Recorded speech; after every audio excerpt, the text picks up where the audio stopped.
It is the late summer of 1959, and the American teen scene is growing thanks to the marketing genius of Dick Clark and his leveraging of the local Philadelphia based American Bandstand TV show as the forefront of a teen youth subculture that is clean cut, fresh faced, and overwhelmingly suburban and upper middle class.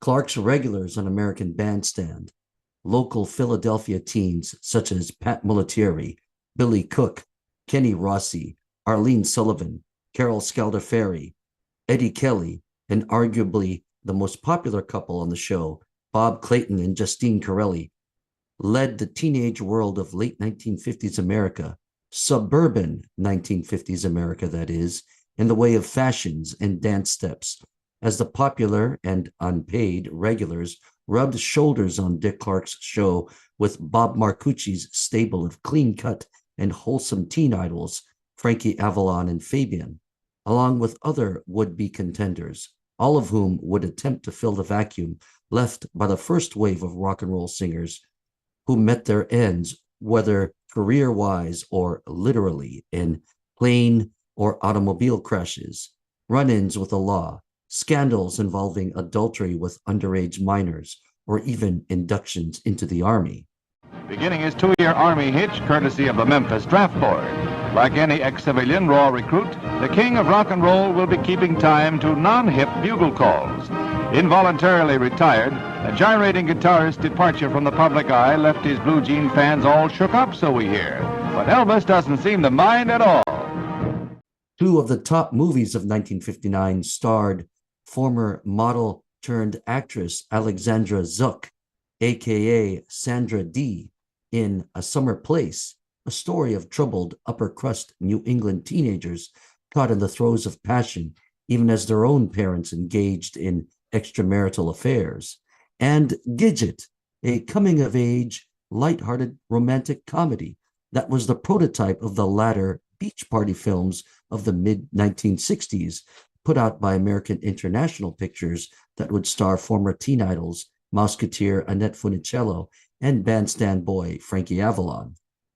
Gidget was based on the 1957 novel by Frederick Kohner and was itself inspired by his daughter Kathy, in fact a cousin of the actress Susan Kohner, who actually worked with Sandra Dee in Imitation of Life that same year, and Kathy's relationship with Southern California beach bums and the surfing subculture.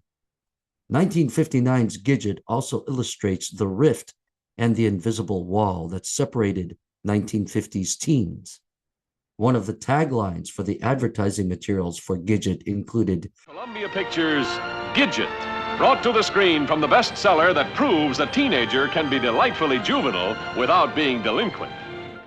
Being juvenile does not have to mean delinquent, a reference to the earlier juvenile delinquent films of the 1950s, such as 1955's Rebel Without a Cause and Blackboard Jungle, when compared with the harmless wholesomeness of Gidget, which itself was promoted by Dick Clark.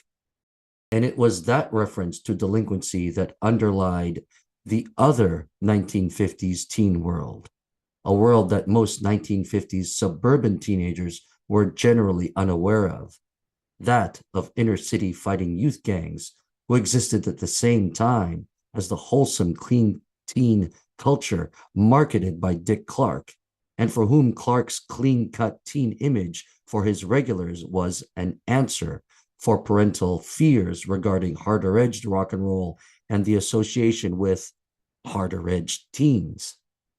While many suburban teens of upper-middle-class America embraced Dick Clark, that was not necessarily the case with teens of the street culture of the 1950s inner city.